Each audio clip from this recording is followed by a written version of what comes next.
ንግድ የጀመረች ሰሞን የአክስቴ ትልቁ ጸሎቷ አደራህ መድኃኔዓለም የዘመዶችን ሞት ቅዳሜ አታሰማኝ የሚል ነበር።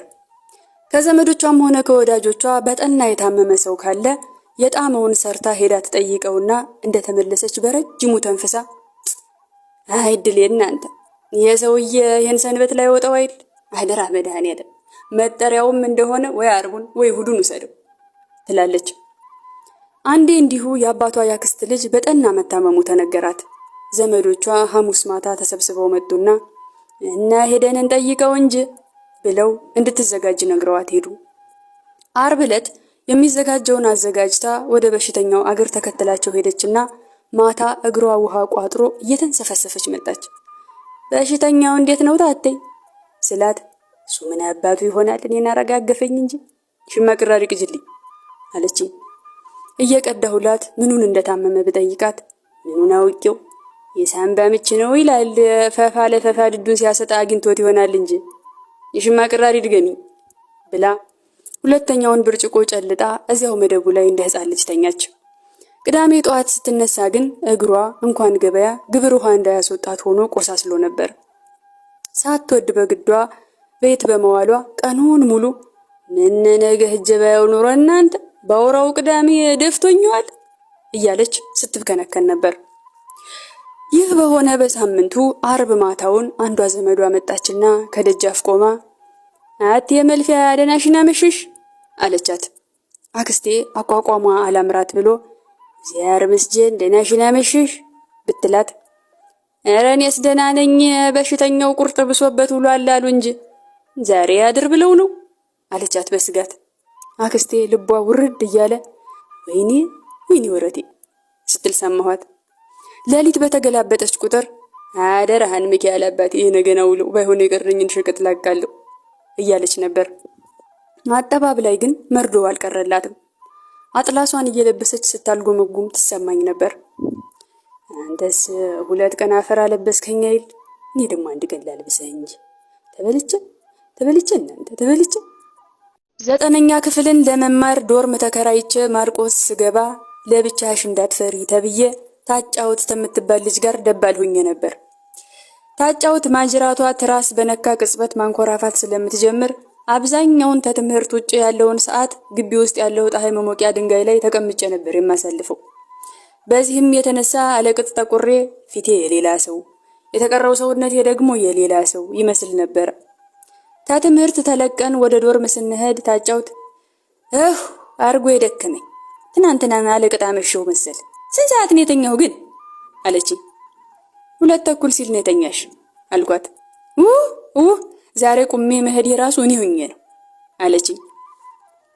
በ3ኛ ወራችን አክስቴ የተወሰነ እህል ይዛ ልትጠይቀኝ መጣችና ስታጫውችኝ ታላደርሽ ብዬ እዛው አሳደርኳት። የታጫውተ ነገር አይታ እግርሽን ምን ሆነሽ ነው የኔ ዓለም አለቻት። አይጥ በልቶኝ ብላ መለሰች።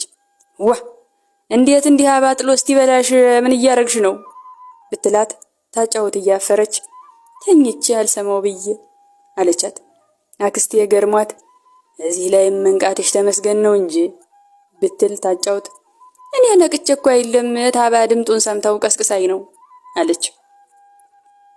ሌሊት ታጫውት ማንኮራፋት ስትጀምር አክስቴ እረግ እንደማጣው ብላ ልትቀሰቅሳት መታገል ጀመረች። እታታታያ አትነሳልሽም ብላት ወግጅ አለችኝና ውሃ ረጭታ አስነሳቻት። ታጫውት ስትጨናበስ አክስቴ ተነሽን ያለ ማሙኙ ባፍሽ ገባ ብላ አስበረገገቻት። ታጫውት ቀፏት ለደቂቃዎች ተፍታ ስትመለስ አክስቴ በይ ደግሞ እንዳይገባብሽ አፍሽን በሻሽ ግጥም አርገሽ አስረሽውተኝ አለቻት። ከታጫውት ጋር በኖርኩበት ዘመን ሁሉ እንደዚያ ቀን ሰላማዊ እንቅልፍ የተኛሁበት ቀን ትዝ አይለኝም።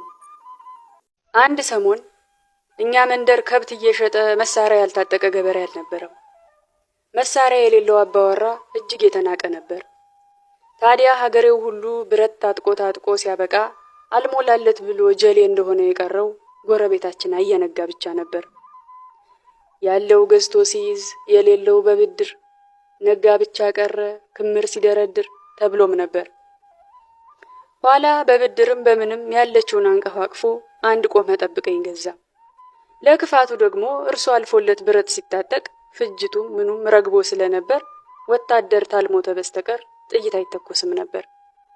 አያነጋ ቆላ ቢወርድ ደጋ ቢወጣ ያንን ቆመ ጠብቀኝ እስቲ ወቀው ተኩሶ የልቡን የሚያደርስበት ቦታ አጣ። አንድ ቀን ማታ የመጨረሻ ልጁ ቤታችን መጥቶ በክብር ቡና ጠጡ ተብላችኋል ብሎን ሄደ። 5 ደቂቃ እንኳን ሳይሞላው ልጁ ተመልሶ መጣና አቴ መልፊያ ትመጡ እንደሆኑ ጀበናው ወጥቷል ብላለች ታታ ብሎ ሄደ።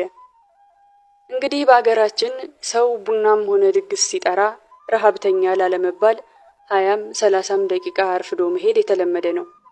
ያያነጋ ልጅ ለ3ኛ ጊዜ መጣና ዋ አቴ መልፊያ የምትመጡ ናችሁ ወይ አጣጥቤ ላነሳው ነው ብላለች ታታ ብሎን ሄደ።